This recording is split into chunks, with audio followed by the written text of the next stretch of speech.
Good morning, everyone. Our today's topic is human memory, and in last lecture we have already discussed about input-output channel of human. By using input-output channels, we provide certain inputs to human being. That input processed and produce some output, or that input is stored in human memory. So there are certain importance of human memory because we know every information which is being processed in processor is required memory to store that information. For example, if we are using computer system, and in computer system we stored information in two ways. First one is dynamic memory and second one is static memory. In dynamic memory, or you can say RAM, where information is stored on temporary basis, okay, and in permanent memory or in secondary memory, the information is stored for long period of time. When information is need to be processed in processor, जब भी हम किसी भी data को system के processor में process करना चाहते हैं, तो वो इंफॉर्मेशन लॉन्ग टर्म मेमोरी से या यूं कहें सेकेंडरी मेमोरी से फेच होके डायनेमिक मेमोरी में या यूं कहें कि शॉर्ट टर्म मेमोरी में आती है, फिर वहां से उसका वो प्रोसेसर के पास जाती है, प्रोसेसर उसके रिगार्डिंग वो आउटपुट प्रोड्यूस करती है. तो ये जो बेसिक सिनेरियो है सिस्टम में इनपुट डिवाइसेस के थ्रू डेटा प्रोवाइड करना, फिर उस डेटा को प्रोसेस करना और उस प्रोसेस के बाद जो भी आउटपुट आ रहा है उस आउटपुट को सिस्टम में टेम्पोररी बेसिस के लिए या फिर लॉन्ग टर्म बेसिस के लिए उस इंफॉर्मेशन को स्टोर करना. तो ये जो सारा प्रोसेस है, कहीं ना कहीं इस प्रोसेस को अचीव करने के लिए या इस प्रोसेस को एग्जीक्यूट करने के लिए हमें मेमोरी की जरूरत होती है.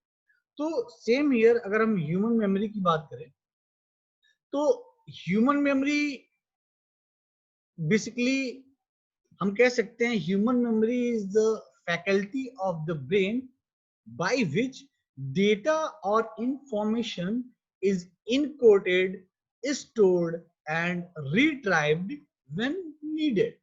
तो इजी लैंग्वेज में अगर मैं आपको समझाना चाहूँ तो हम ये कह सकते हैं बेसिकली मेमोरी का काम जो है वो डेटा या इंफॉर्मेशन को स्टोर करने के लिए होता है, और जब हमारी रिक्वायरमेंट होती है तो वो उस स्टोर्ड इंफॉर्मेशन और डेटा को हम रिट्राइव करके अपने उस प्रोसेस को एग्जीक्यूट करते हैं. तो कहीं ना कहीं किसी भी इंफॉर्मेशन, किसी भी डेटा को अगर हम करंट वर्किंग सिनेरियो में यूज कर रहे हैं तो भी उसके लिए हमें मेमोरी की जरूरत होती है. उस मेमोरी को सिस्टम के टर्म में हम डायनेमिक मेमोरी बोलते हैं, यानी आप उसको रैम भी बोल सकते हैं.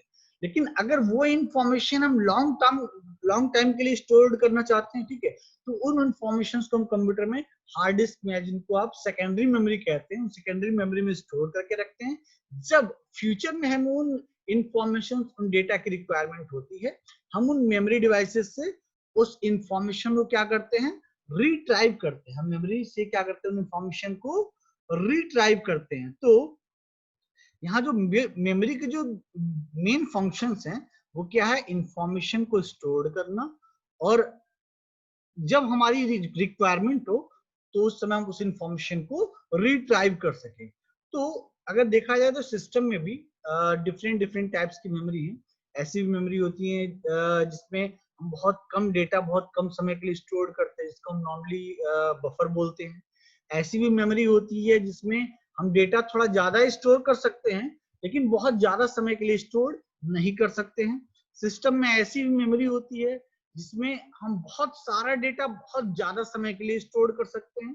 तो वो ये जो सिस्टम का मेमोरी मॉड्यूल है, जो सिस्टम का मेमोरी का कॉन्सेप्ट है, ये बहुत ज्यादा रिलेटेड है ह्यूमन की मेमोरी से. ठीक है, तो बेसिकली आज जो हमें पढ़ना है वो है ह्यूमन मेमोरी. तो आज हम ह्यूमन मेमोरी में ये देखेंगे कि बेसिकली ह्यूमन मेमोरी को कितने पार्ट में क्लासिफाई किया गया है, ठीक है, और स्टेप बाय स्टेप उन सभी पार्ट्स को डिस्कस करेंगे। तो बेसिकली ह्यूमन मेमोरी में जो मेमोरी है वो हमारे ब्रेन का वो पोर्शन है जो किसी भी इंफॉर्मेशन और डेटा को स्टोर रखता है और रिक्वायरमेंट के टाइम पे उसको रिट्राइव करके उस इंफॉर्मेशन या डेटा को यूज करके हम उसको प्रोसेस करके कोई भी आउटपुट प्रोड्यूस करते हैं। तो अगर ह्यूमन मेमोरी के टर्म में अगर बात करें तो ह्यूमन मेमोरी में भी हम ह्यूमन की मेमोरी में किसी इंफॉर्मेशन को स्टोर कर रहे हैं। वो स्टोरेज या तो हो सकता है शॉर्ट टाइम के लिए, वो स्टोरेज हो सकता है लॉन्ग टाइम के लिए हो, ठीक है। और अगर वो स्टोरेज लॉन्ग टाइम के लिए है तो मे बी इन फ्यूचर हम उस स्टोर्ड डेटा या उस स्टोर्ड इंफॉर्मेशन को फ्यूचर में यूज कर सकते हैं। तो बेसिकली ह्यूमन की जो मेमोरी है वो डेटा इंफॉर्मेशन को स्टोर करने का भी काम करती है और in future on demand basis उस स्टोर्ड इंफॉर्मेशन को हम रिकॉल करके उसको रीयूज कर सकते हैं। तो बेसिकली ह्यूमन मेमोरी को यहाँ पे 3 पार्ट में क्लासिफाई किया गया है, ठीक है। इसमें पहला है हमारा सेंसरी मेमोरी, दूसरा है हमारा शॉर्ट टर्म मेमोरी जिसको हम नॉर्मली वर्किंग मेमोरी भी कहते हैं, और चौथा है हमारा लॉन्ग टर्म मेमोरी, ठीक है। बेसिकली इन तीनों मेमोरीज को समझाने से पहले मैं आपको एक छोटा सा एग्जांपल देना चाहता हूँ ताकि आपको अपनी इस रियल लाइफ आप अपनी इस रियल लाइफ से इस मेमोरी की क्लासिफिकेशन को आप इंटर रिलेट कर सकते। जैसा सपोज करिए आप अपने घर में बैठ के कुछ स्टडी कर रहे हैं। अब बहुत आपकी हैबिट है कि जब भी आप स्टडी करते हैं तो डीप लर्निंग मोड में होते हैं, बहुत गहन अध्ययन करते हैं। तो सपोज करिए आप घर में कुछ पढ़ाई कर रहे हैं और आपका भाई उसी कमरे में बैठ के कोई सॉन्ग प्ले कर देता है, ठीक है।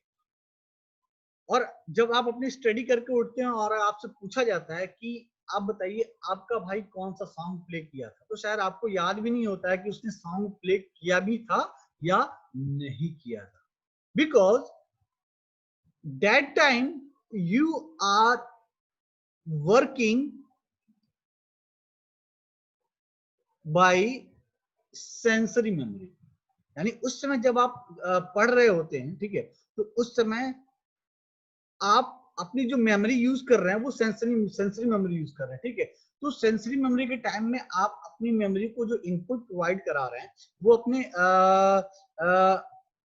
आंखों से अपने ह्यूमन बॉडी को इनपुट प्रोवाइड करते हैं, ठीक है। तो जब आप अपनी आंखों से अपने ह्यूमन बॉडी को, अपने ब्रेन को जो इनपुट प्रोवाइड करते हैं वो इनपुट फर्दर जब प्रोसेस होता है, ठीक है, तो वो प्रोसेस होके एक सर्टेन इंफॉर्मेशन शॉर्ट टाइम के लिए या लॉन्ग टाइम के लिए आपकी मेमोरी में स्टोर कर लेता है। लेकिन सेम टाइम इंस्टेंस में जब आपका भाई कोई सॉन्ग प्ले करके सुन रहा होता है वो सॉन्ग आपको इसलिए नहीं सुनाई देता है क्योंकि उस समय जो आपकी अदर सेंसरीज मेमोरीज थी, जैसे आप अपनी आंखों से देख के पढ़ रहे थे, तो उस समय आपका जो विजुअल सेंसर था वो काम कर रहा था।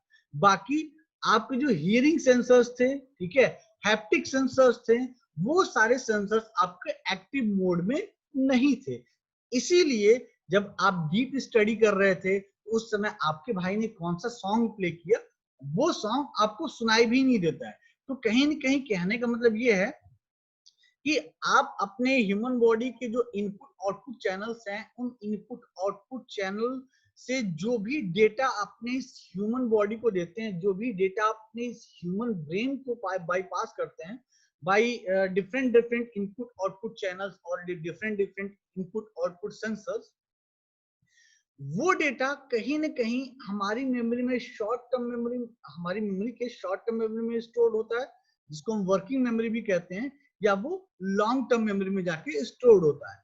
तो जो डेटा हमारे मेमोरी के शॉर्ट टर्म मेमोरी में स्टोर होता है जिसको हम वर्किंग मेमोरी भी कहते हैं, तो हमारी एक्टिविटी से जनरेट होने वाला डेटा और हमारी एक्टिविटी से जनरेट होने वाली इंफॉर्मेशन वर्किंग मेमोरी में यानी शॉर्ट टर्म मेमोरी में तब जाती है जब हम अटेंशन मोड में होते हैं। जब हम अटेंशन मोड में होते हैं मींस जब आप डीप स्टडी कर रहे थे तो उस डीप स्टडी के टाइम में आपके आइकॉनिक मेमोरी वर्क कर रही थी। आपकी जो सेंसरी है, जो आई आपका विजुअल सेंसर है, आपकी आईज, उस समय आपका विजुअल सेंसर एक्टिव था।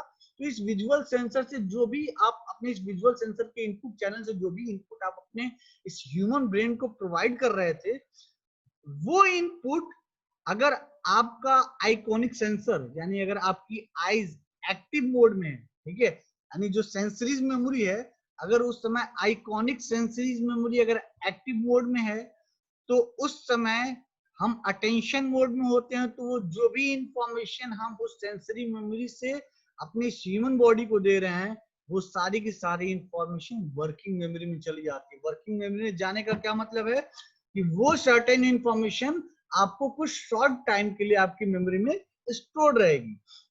तो जब आप स्टडी कर रहे थे, आपके भाई ने जो भी सॉन्ग प्ले किया था, तो आपको वो सॉन्ग क्यों नहीं सुनाई देता है? क्योंकि आप उस सॉन्ग के रिस्पेक्ट में अटेंशन मोड में नहीं थे। यानी आपके जो इकोइक सेंसर्स थे, जो आपके इकोइक सेंसरी मेमोरी है, यानी आप अपने कानों से जो भी सुनेंगे वो डेटा आपके ह्यूमन ब्रेन के लिए इनपुट की तरह काम करेगा। यानी जो भी आप इंफॉर्मेशन अपने कानों से सुनेंगे वो आपके इकोइक सेंसरी मेमोरी में जाके स्टोर्ड होगा। स्टोर्ड कब होगा? जब आप अटेंशन के मोड में होंगे। यानी आपने सेंसरी मेमोरी से वो डेटा लिया, तो वो सेंसरी मेमोरी से लिया हुआ वो डेटा आपके उस बफर मेमोरी में यानी सेंसरी मेमोरी में 1 सेकेंड 2 सेकेंड या 0.5 सेकेंड्स के लिए उस मेमोरी में स्टोर रहता है। लेकिन जब आप अटेंशन मोड में होते हैं, तो वो इंफॉर्मेशन, वो डेटा आपका सेंसरी मेमोरी से ट्रांसफर हो जाता है। कहाँ? शॉर्ट टर्म मेमोरी में है, जिसको हम वर्किंग मेमोरी कहते हैं। और अगर हम अटेंशन मोड में होते हैं और हमारी वर्किंग मेमोरी यानी शॉर्ट टर्म मेमोरी में जो भी इंफॉर्मेशन आती है, वो इंफॉर्मेशन तब तक हमारी मेमोरी में स्टोर रहती है जब तक हम उस इंफॉर्मेशन या उस डेटा की रिगार्डिंग अपने ब्रेन को एक्टिव रखते हैं। तो कहने का मतलब ये है कि ह्यूमन मेमोरी को बेसिकली 3 पार्ट में क्लासिफाई किया गया है: sensory memory, short term memory and long term memory. First one is sensory memory, second one is short term जिसको हम working memory भी कहते हैं, and third one is long term memory. जो sensory memory है, इसमें बहुत कम डेटा बहुत कम समय के लिए स्टोर होता है। तो इस सेंसरी मेमोरी को अगर आप सिस्टम की मेमोरी से कंपेयर करना चाहें, तो इस सेंसरी मेमोरी को हम ये कह सकते हैं कि सिस्टम की बफर मेमोरी। ये सिस्टम की क्या है? बफर मेमोरी है। इसमें बहुत कम डेटा बहुत कम समय के लिए स्टोर रहता है। और अगर उस इंफॉर्मेशन को हम वर्किंग मेमोरी में ट्रांसफर करते हैं, मींस अब यहाँ पे जो ह्यूमन की शॉर्ट टर्म मेमोरी है, जिसको हम वर्किंग मेमोरी भी कह रहे हैं, इस मेमोरी को आप कंप्यूटर की प्राइमरी मेमोरी की तरह यूज कर सकते हैं, जैसे रैम।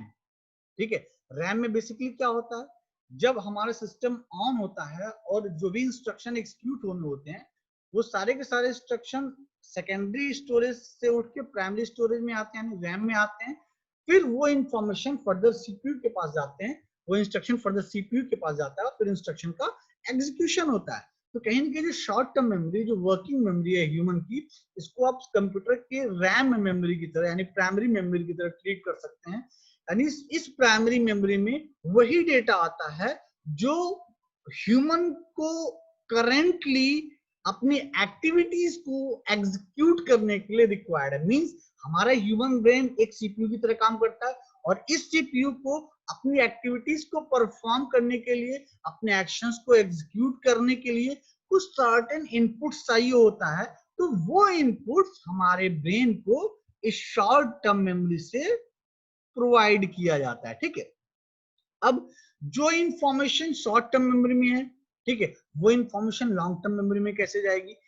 रिहर्सल से। यहाँ देखिए वर्ड यूज किया गया है शॉर्ट टर्म मेमोरी और लॉन्ग टर्म मेमोरी के बीच में, एरो के ऊपर रिहर्सल। मींस आपकी वर्किंग मेमोरी में जो भी इंफॉर्मेशन है, वो इंफॉर्मेशन लॉन्ग टर्म मेमोरी में कैसे जाएगी? जब आप उसी इंफॉर्मेशन को बार बार रिहर्सल करेंगे, उसको बार बार रीयूज करेंगे। फॉर एग्जांपल, सपोज करिए मैंने आपको एक पेपर पे 30 कंट्रीज के नेम और उनके कैपिटल के नेम लिख के दे दिए और मैंने बोला कि इसको आप डीप स्टडी कर जाइए। तो अगर आप उन 30 कंट्रीज के नेम और उनके कैपिटल के नेम अगर सिर्फ 1 या 2 बार पढ़ के छोड़ देते हैं, तो मुझे लगता है आपके ब्रेन में वो इंफॉर्मेशन महज 1 दिन 2 दिन या 1 घंटे या 2 घंटे के लिए स्टोर रहेगी। लेकिन मैं आपसे 1 साल बाद पूछूं तो शायद आप मुझे उस इंफॉर्मेशन को प्रोवाइड नहीं करा पाएंगे। तो अगर आप उसी कंट्री, उनके कैपिटल के नाम को आप डेली अगर 10-10 मिनट टाइम लेके बार बार रिहर्सल कर रहे हैं, बार बार पढ़ रहे हैं, तो मुझे लगता है वो इंफॉर्मेशन आपके ब्रेन में लॉन्ग टाइम के लिए स्टोर हो जाती है।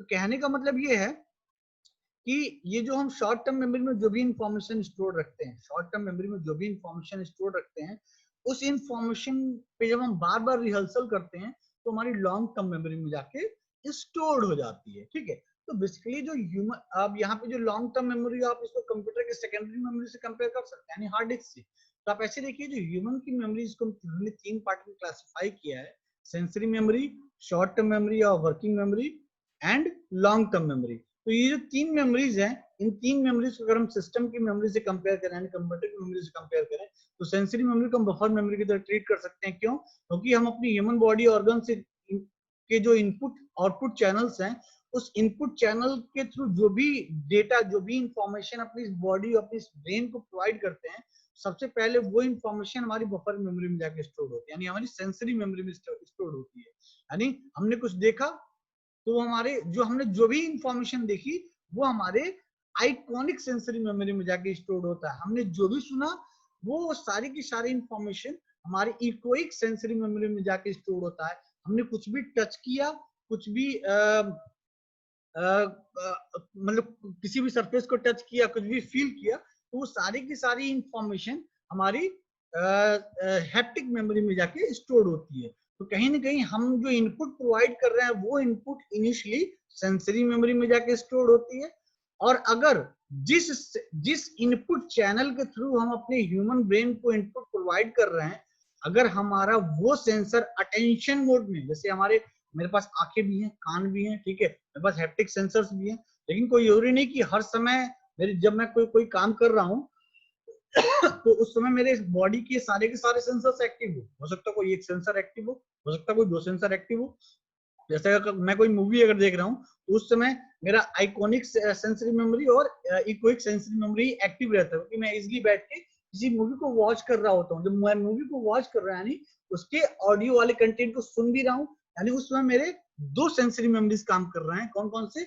Iconic and echoic sensory memory. तो जो भी चीज मैं देख रहा हूँ या सुन रहा हूँ, वो सारा का सारा इंफॉर्मेशन हमारी आइकॉनिक सेंसरी मेमोरी और इकोइक सेंसरी मेमोरी में जाके स्टोर्ड हो रहे हैं।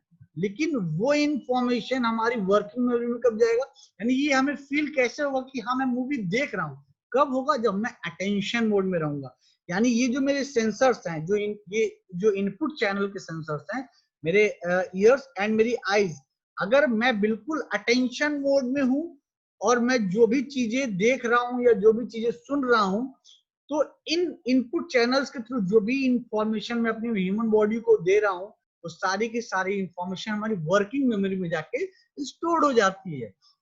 और अगर मैं उस वर्किंग मेमोरी में स्टोर्ड इंफॉर्मेशन को अगर मैं बार बार रिहर्सल करता हूँ, तो हमारी लॉन्ग टर्म मेमोरी में जाके स्टोर हो जाती है। तो एक तरह से अगर आप समझना चाहें तो ह्यूमन मेमोरी की जो मेमोरी हायरार्की है, आप मेमोरी हायरार्की भी कह सकते हैं इसको, या क्लासिफिकेशन ऑफ मेमोरी भी कह सकते हैं, वो इस तरह से, जिसमें सेंसरी मेमोरी आती है, और सेंसरी मेमोरी को फर्दर 3 पार्ट में क्लासिफाई किया गया: iconic memory, echoic memory and haptic memory.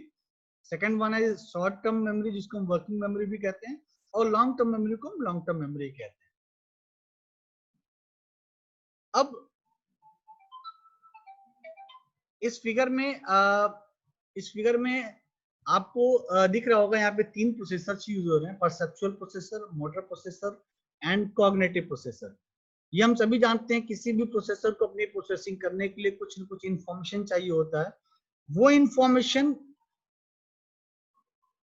या तो टेम्पोररी बेसिस पे कहीं स्टोर होता है, या तो वो इंफॉर्मेशन परमानेंट बेसिस पे कहीं ना कहीं स्टोर होता है। तो अगर हमारी ह्यूमन बॉडी में अगर ये 3 तरह के प्रोसेसर है: perceptual processor, motor processor and cognitive processor, ये चीज मैं अपने प्रीवियस लेक्चर में डिस्कस कर चुका हूँ एक बार, क्योंकि यहाँ हम मेमोरी के टर्म को समझ रहे हैं, ह्यूमन की मेमोरी को समझ रहे हैं, इसलिए यहाँ पे दोबारा इस चीज को समझना बहुत जरूरी है, क्योंकि आप तभी इंटर रिलेट कर पाएंगे कि ह्यूमन की मेमोरी की क्या इंपॉर्टेंस है।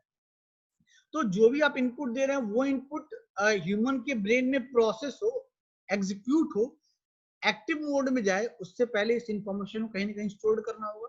तो जो जिस जगह में इंफॉर्मेशन को स्टोर कर रहे हैं वो 3 जगह है। मैं आपको स्टार्टिंग बता चुका हूँ कौन कौन सी मेमोरी। सेंसरी मेमोरी, जहाँ पे डेटा बहुत कम समय के लिए स्टोर रहता है, और वो डेटा, वो इंफॉर्मेशन हमारी वर्किंग मेमोरी में तब जाता है जब हम अटेंशन मोड में होते हैं, और वो इंफॉर्मेशन अगर हम रिहर्सल मोड में आ जाए, वो इंफॉर्मेशन हमारी लॉन्ग टर्म मेमोरी में चली जाती है। सेम ईयर अगर आप यहाँ देखें तो मेमोरी को 3 पार्ट में यहाँ ब्रेक किया गया है। आपको यहाँ विजुअल इमेज स्टोरेज दिख रहा होगा, दिस वन, और ऑडिटरी इमेज स्टोरेज दिख रहा होगा, दिस वन। ये दोनों मेमोरीज जो हैं ये हमारी सेंसरी मेमोरीज की पार्ट है। ये हमारी क्या है, सेंसरी मेमोरी की पार्ट है। यानी जो भी चीजें हम सेंस कर रहे हैं वो सारी की सारी चीजें इस बफर स्टोरेज में आके स्टोर हो जाती हैं।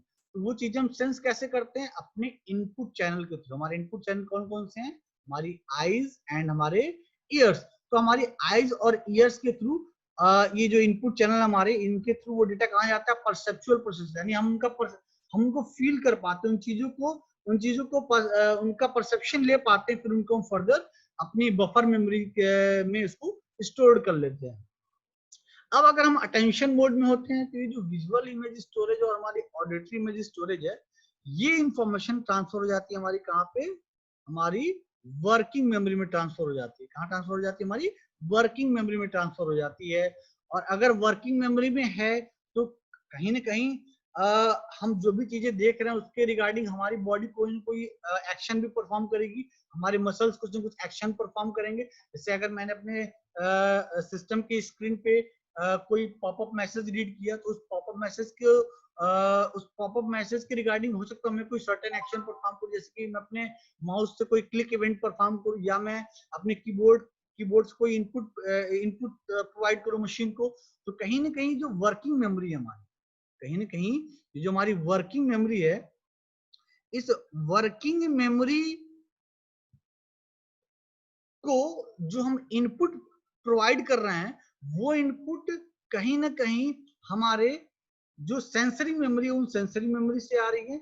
और जब वो इंफॉर्मेशन सेंसरी मेमोरी से हमारी वर्किंग मेमोरी में आ जाती है, तो जब वो इंफॉर्मेशन हमारे मोटर प्रोसेसर के पास जाती है, तो उस मोटर प्रोसेसर पे एग्जीक्यूट होने के बाद हम एक सर्टेन एक्शन परफॉर्म करते हैं अपने अपने हैंड से, अपने टच से, ठीक है, अपने मसल से कोई सर्टेन एक्शन परफॉर्म करते हैं। तो कहीं ना कहीं उस इनपुट को हमने अपनी जब वर्किंग मेमोरी में लेके आए, यानी जिस समय हम कुछ किसी एक्शन को परफॉर्म कर रहे हैं, तो उस एक्शन के रिगार्डिंग हमारी बॉडी में कुछ मूवमेंट्स होती है जो कि हमारे उस इनपुट के रिगार्डिंग हमारे आउटपुट चैनल्स वर्क करते हैं।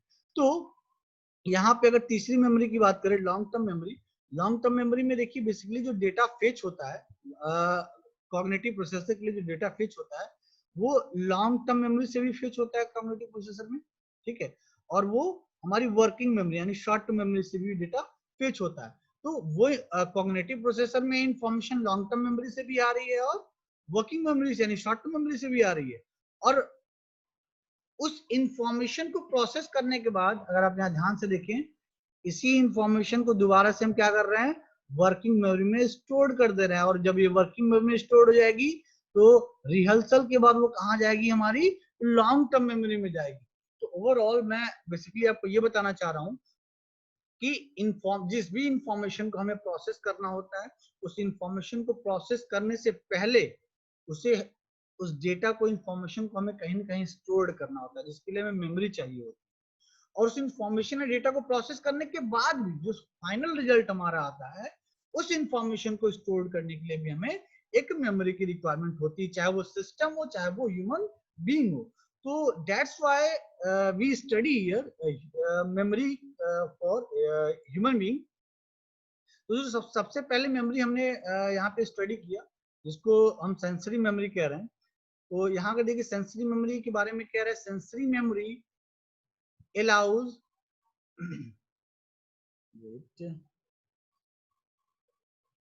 sensory memory allows individuals to recall great details about a complex stimulus immediately following its presentation.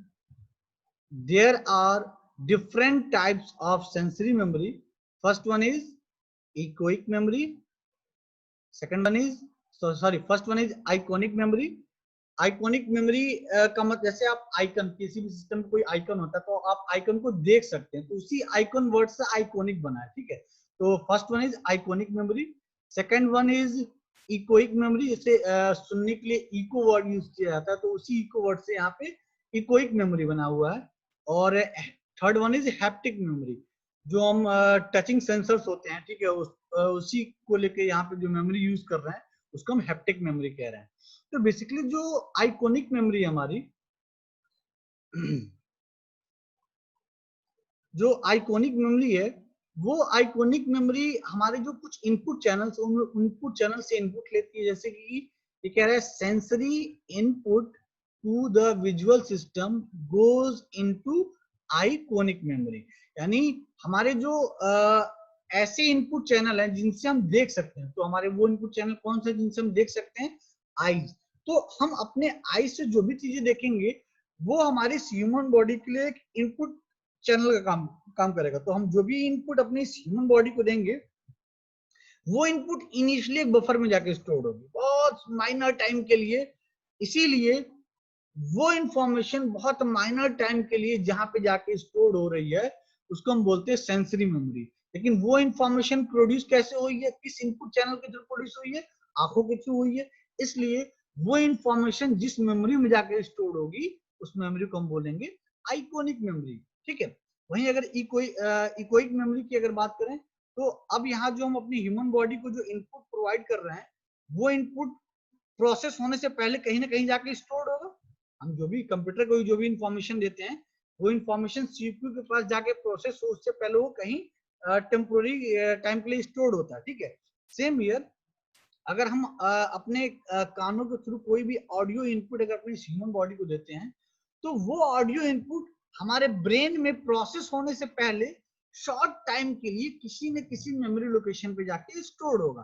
तो बहुत ही शॉर्ट पीरियड के लिए वो ऑडियो इनपुट हमारे ह्यूमन ब्रेन में जहां जाके स्टोर हो रहा है उस मेमोरी को हम बोलते हैं इकोइक मेमोरी। यानी कि कह रहा है echoic memory is capable of holding a large amount of auditory information but only for 3 to 4 second. यानी आइकॉनिक मेमोरी से आप जो भी इंफॉर्मेशन अपनी ह्यूमन बॉडी को दे रहे हैं वो 1 सेकेंड या 2 सेकेंड के लिए स्टोर रह सकती है आइकॉनिक मेमोरी में। लेकिन जो इकोइक मेमोरी की अगर बात करें, अपने कानों से जो भी ऑडियो इंफॉर्मेशन ह्यूमन बॉडी को दिया वो इंफॉर्मेशन 3 से 4 सेकेंड के लिए इस इकोइक मेमोरी में स्टोर रहती है। उसके बाद ये वायलेट हो जाती है। यानी अगर हमने जो भी सुना या जो भी देखा वो इंफॉर्मेशन हमें 1 या 2 दिन तक याद रहे, इसके लिए हमें बड़े ध्यान से देखना होता है, बड़े ध्यान से सुनना होता है। अपने लोग नॉर्मली क्या कहते हैं? ध्यान से देखिएगा, ध्यान से सुनिएगा। Means be in attention mode for transferring the sensory memory information to working memory information. Attention, हमें बिल्कुल अटेंटिव मोड में रहना होगा सेंसरी मेमोरी की इंफॉर्मेशन को शॉर्ट टर्म मेमोरी में ट्रांसफर करने के लिए। वैसे ही यहाँ पे हैप्टिक मेमोरी है। हैप्टिक मेमोरी के थ्रू जो भी इंफॉर्मेशन हम इनपुट चैनल्स के थ्रू लेते हैं वो इनिशियली वो हैप्टिक मेमोरी में जाके स्टोर होता है, फिर फर्दर वो शॉर्ट टर्म या लॉन्ग टर्म मेमोरी में स्टोर होता है एज पर सिनेरियो कि हम अटेंशन मोड में है कि नहीं, रिहर्सल मोड में है कि नहीं, ठीक है। यहाँ देखिए मैंने नोट्स में एक बहुत इंपॉर्टेंट पॉइंट डाल रखा है। In sensory memory, wait, in sensory memory no manipulation of the incoming information occurs। मतलब आपने जो देखा, आप आप अपने आंखों से देखा, आंखें क्या है? हमारे ईयर्स क्या? इनपुट चैनल है। तो इन इनपुट चैनल से हम जो भी इनपुट दे रहे हैं अपने ब्रेन को वो इनपुट प्रोसेस होने से पहले कहीं मेमोरी में जाके स्टोर होगा। तो जिस मेमोरी में जाके स्टोर हो रहा है उस मेमोरी को हम बोल रहे हैं सेंसरी मेमोरी। तो यहाँ ये कह रहा है कि सेंसरी मेमोरी में आप जो भी इंफॉर्मेशन स्टोर रखते हैं वो इंफॉर्मेशन को आप मैनिपुलेट नहीं कर सकते हैं। In sensory memory, no manipulation of the incoming information occurs, and the input is quickly transferred to the working memory. और अगर आप इनपुट चैनल्स के थ्रू जो भी इनपुट ले रहे हैं या जो भी देख रहे हैं सुन रहे हैं, वो इंफॉर्मेशन आपकी सेंसरी मेमोरी से बाईपास हो जाती है। कहाँ पे? आपकी वर्किंग मेमोरी में, यानी शॉर्ट टर्म मेमोरी में। ये कब बाईपास होगी? अगर आप अटेंशन मोड में, यानी आप ध्यान से देख रहे हैं, ध्यान से सुन रहे हैं, आपके हैप्टिक सेंसर बिल्कुल अटेंटिव मोड में है, तब जाके आप जो भी इनपुट चैनल के थ्रू इंफॉर्मेशन इस ह्यूमन बॉडी को दे रहे हैं, वो सारे के सारी इंफॉर्मेशन आपकी वर्किंग मेमोरी में जाके स्टोर हो जाती है। तो जो ह्यूमन मेमोरी का जो इनिशियल पार्ट है, एक ये तीन, ऐसे समझिए तीन सीढ़ियां हैं, ठीक है।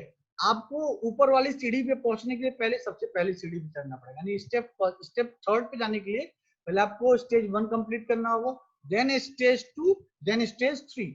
यानी आपको किसी भी इंफॉर्मेशन को अगर लॉन्ग टर्म मेमोरी में स्टोर करना है, पहुंचाना है, तो सबसे पहले वो सेंसरी मेमोरी में जाएगी, सेंसरी मेमोरी से वो वर्किंग मेमोरी में जाएगी, आफ्टर देन वर्किंग मेमोरी से वो हमारी लॉन्ग टर्म मेमोरी में जाएगी।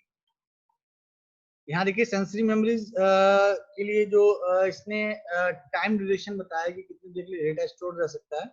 तो ये जो आइकॉनिक मेमोरीज है, इसमें जो इंफॉर्मेशन स्टोर होती है वो 1 सेकंड के बहुत फ्रैक्शन पार्ट के लिए स्टोर होती है, ठीक है।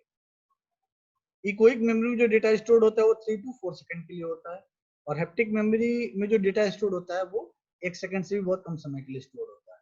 तो कहने का मतलब है हमारे जो भी इनपुट चैनल, यानी हमारे कान, हमारे आंख, हमारे हाथ, इन इनपुट चैनल से जो भी इनपुट हम अपने बॉडी को प्रोवाइड कर रहे हैं, वो इनपुट, वो इंफॉर्मेशन हमारे मेमोरी में जहां जाके स्टोर होता है, उस मेमोरी को बोलते हैं सेंसरी मेमोरी। और उन सेंसरी मेमोरी को हमने 3 पार्ट में क्लासिफाई किया है, iconic memory, echoic memory and haptic memory. और इन तीनों बफर्ड मेमोरी की जो डेटा होल्ड करने की कैपेबिलिटी है वो डिफरेंट डिफरेंट है, ठीक है। नेक्स्ट जो मेमोरी है हमारी वो है short term memory. Short term memory जिसको अभी तक हम वर्किंग मेमोरी के नाम से भी समझते आ रहे हैं।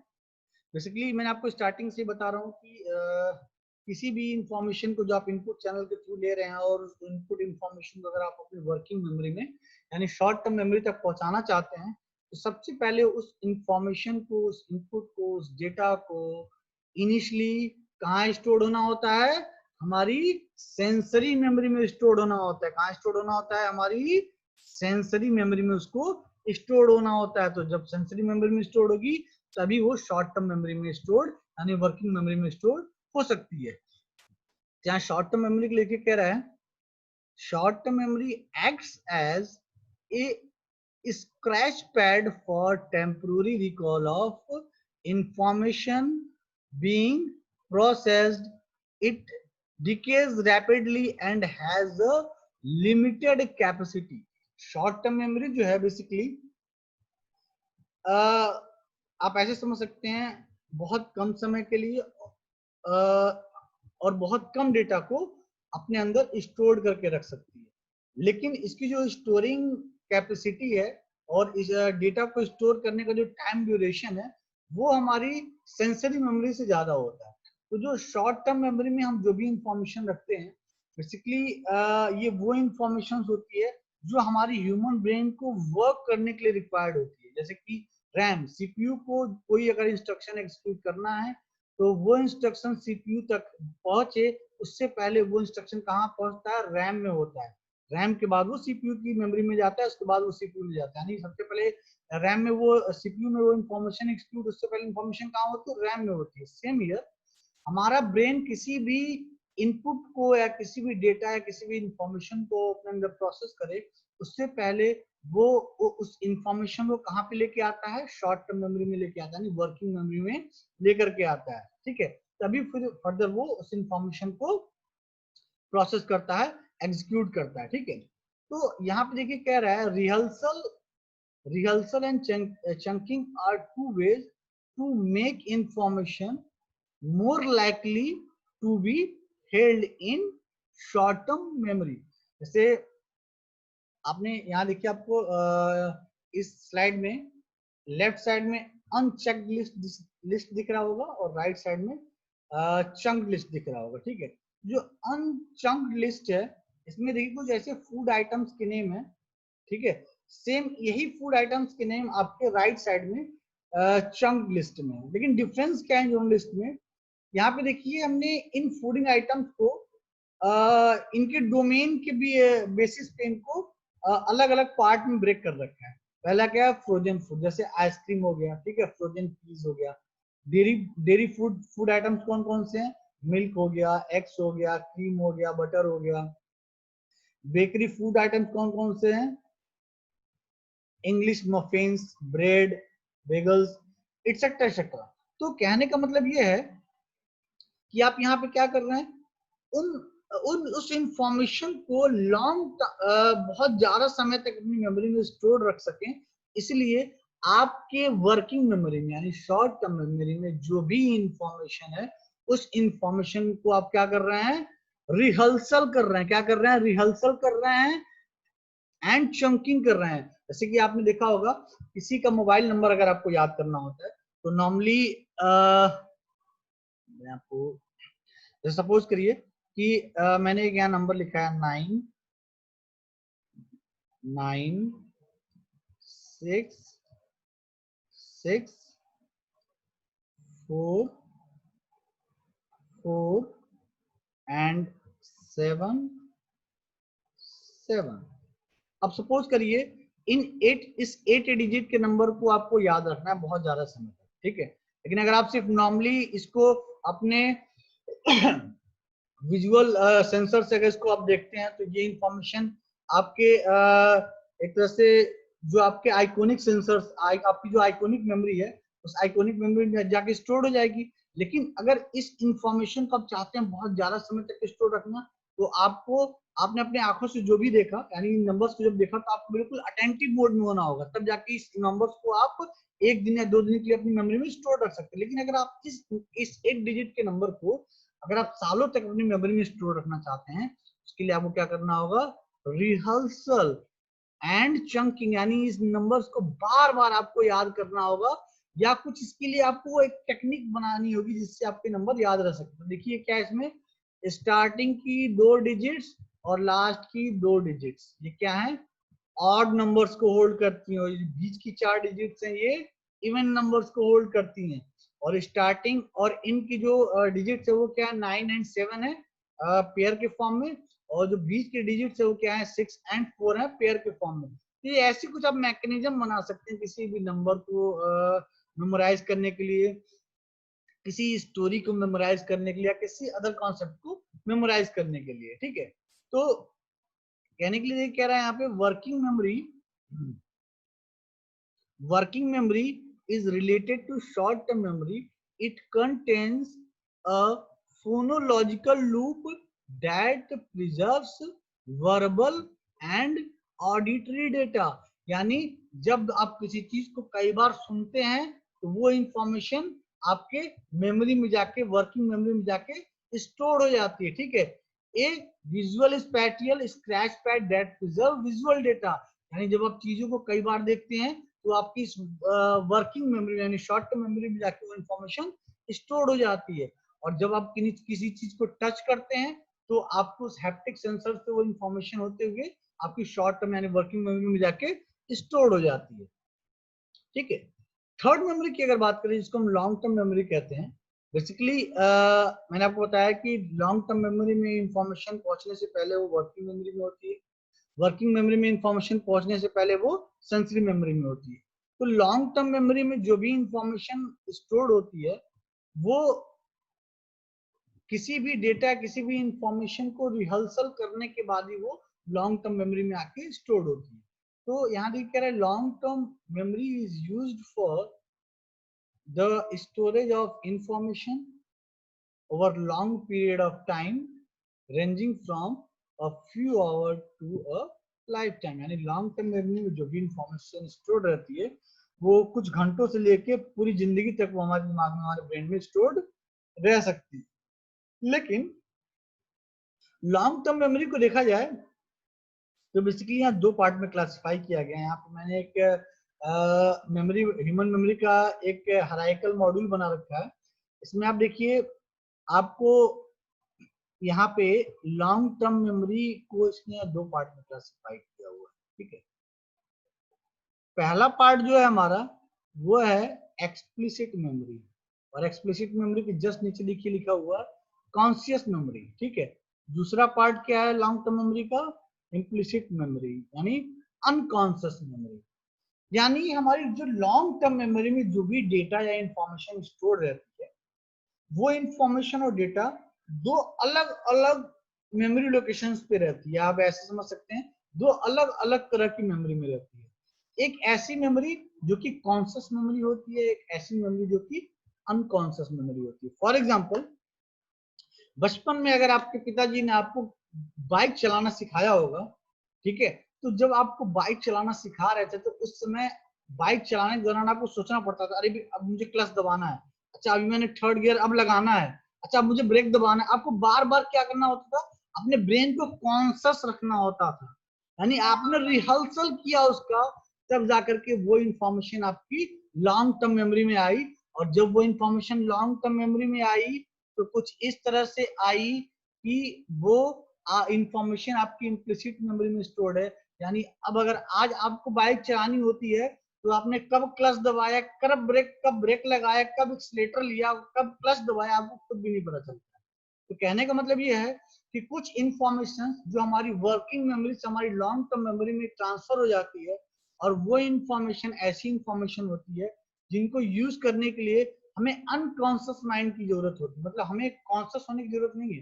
जैसे कार ड्राइव करना, बाइक चलाना, ठीक है, कीबोर्ड पे टैपिंग करना। आपने देखा होगा बहुत लोग बातें करते रहते हैं और उनके हाथ जो है कीबोर्ड पे चलते हैं और बिल्कुल प्रॉपर करेक्ट वर्ड टाइप करते हैं, कोई मिस्टेक नहीं होती। उनका जो ये जो हैप्टिक चैनल काम कर रहा है, फिंगर से जो टैपिंग कर रहा है, मतलब क्या है, उनका हैप्टिक चैनल काम कर रहा है, उनका हैप्टिक आउटपुट चैनल काम कर रहा है। लेकिन उस हैप्टिक आउटपुट चैनल को कैसे काम करना है इसके लिए उसको ब्रेन को सोचने की जरूरत नहीं है। उनका ब्रेन अनकॉन्शियस, उनका ब्रेन है कहीं और, वो बात किसी और से कर रहे, देख कुछ और रहे हैं। लेकिन उनका जो हैप्टिक चैनल है वो प्रॉपर तरह से काम कर रहा है। क्यों? कि कैसे टाइप करना है, क्या टाइप करना है, ये सारी की सारी इंफॉर्मेशन की लॉन्ग टर्म मेमोरी के अनकॉन्शियस मेमोरी में स्टोर्ड है। This is unconscious memory, okay.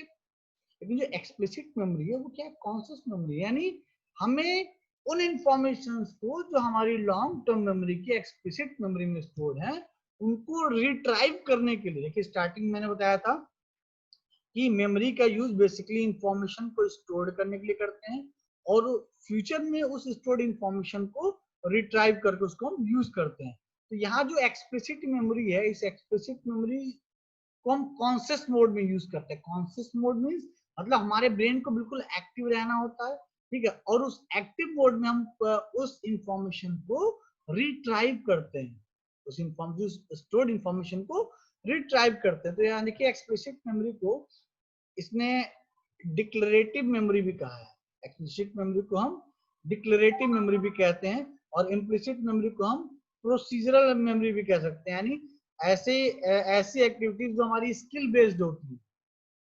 जैसे आपकी मम्मी रोटी बनाती है तो उनकी स्पीड इतनी ज्यादा, उनको सोचने की जरूरत नहीं है कब किस तरह से उनको बेलन चलाना है, ठीक है, तो उनके जो हैप्टिक सेंसर्स है वो ऑटोमेटिकली काम कर रहे हैं, ठीक है। वो सारी की सारी चीजें कैसे करनी है उनकी प्रोसीजरल मेमोरी में स्टोर्ड है, because these activities are related to skills, okay. लेकिन एक्सप्लिसिट मेमोरी की बात करें जिसमें हमें अपने ब्रेन को कॉन्शियस रखने की जरूरत होती है, तो इस एक्सप्लिसिट मेमोरी को हम डिक्लेरेटिव मेमोरी भी कहते हैं। यानी इस डिक्लेरेटिव मेमोरी में जो भी इंफॉर्मेशन में फेच करनी है वो इवेंट या फैक्ट्स बेस्ड होती हैं। तो इवेंट और फैक्ट बेस्ड उस इंफॉर्मेशन को हम यहाँ पे further episodic memory and semantic memory में क्लासिफाई कर रहे हैं। तो अगर एपिसोडिक मेमोरी और सेमेंटिक मेमोरी को समझने की कोशिश करें तो बेसिकली देखिए सेमेंटिक मेमोरी क्या है। Semantic memory is recall of general facts. For example,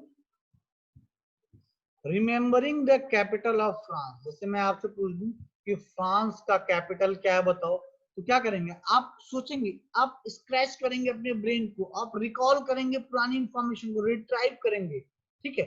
यानी आपको अपने ब्रेन को कॉन्शियस रखने की जरूरत है। यानी आपने जो इंफॉर्मेशन लर्न किया था, बहुत पहले याद किया था, उसको आप क्या कर रहे हैं, रिमेंबर कर रहे हैं। ठीक है। तो ऐसी मेमोरी जहाँ पे इस तरह की इंफॉर्मेशन स्टोर होगी उसको हम बोलते हैं सिमेंटिक मेमोरी। लेकिन एपिसोडिक मेमोरी की बात करें, मतलब हम वहां पे इंफॉर्मेशन एपिसोड्स की फॉर्म में स्टोर रहे हैं, यानी उनको स्क्रैच करने के लिए, उनको रिकॉल करने के लिए, उनको रिट्राइव करने के लिए हमें क्या करना होगा, स्टोरी लाइक उनको उनकी रिकॉलिंग हमें स्टोरी की फॉर्म में करनी होगी। जैसे कि last game of world series use episodic memory, remembering what happened in the last game of the World Series uses episodic memory। जैसे जब हम बचपन में थे तो ये किया करते थे, उसके बाद हम ये किया करते थे, फिर ऐसे किया करते थे। All these information which you retrieve from your memory, that memory is episodic memory।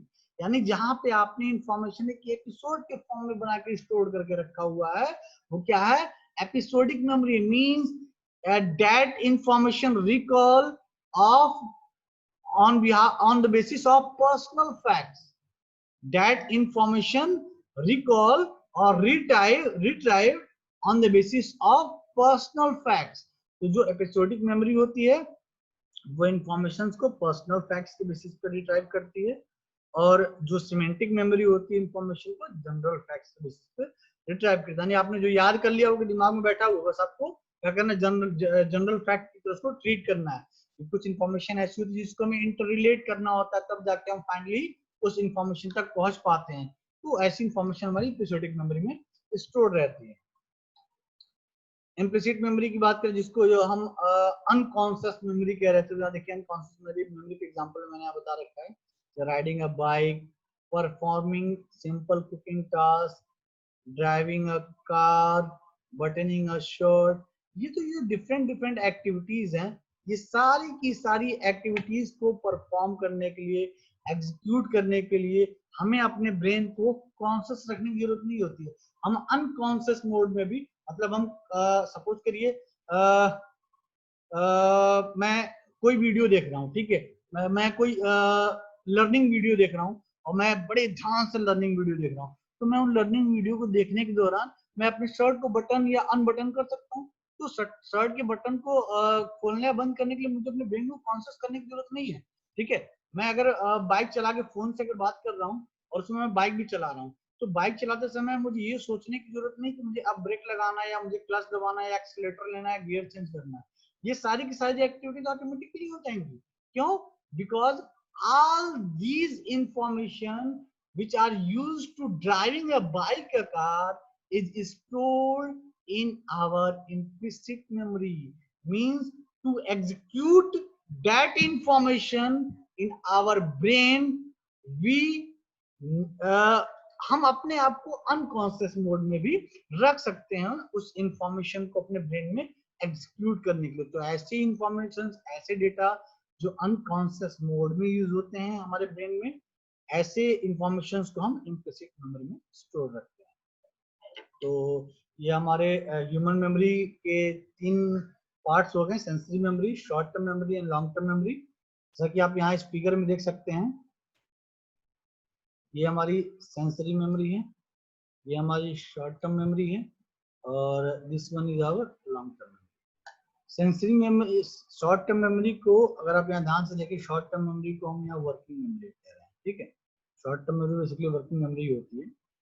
Initially क्या है, किसी भी, अब जैसे सेंसरी मेमोरी है, सेंसरी मेमोरी में क्या होगा, डेटा यहाँ पे आके स्टोर्ड होगा। तो डेटा स्टोर्ड होने के लिए हमें डेटा प्रोवाइड भी करना होगा ना। तो डेटा हम प्रोवाइड कैसे करेंगे, अपने इन्वायरमेंट के इंफॉर्मेशंस को अपने ह्यूमन बॉडी के जो इनपुट चैनल्स हैं उनके थ्रू हम क्या करेंगे, अपने यानी ह्यूमन के जो इनपुट चैनल है उस इनपुट चैनल को यूज करते हुए हम इंफॉर्मेशन अपनी ह्यूमन बॉडी को देंगे, और वो इंफॉर्मेशन हमारी ह्यूमन बॉडी की सेंसरी मेमोरी में स्टोर्ड होगी। ठीक है, अब वही स्टोर्ड इंफॉर्मेशन क्या होगी, इनिशियली कहाँ जाएगी, हमारी वर्किंग मेमोरी में, शॉर्ट टर्म मेमोरी में जाएगी।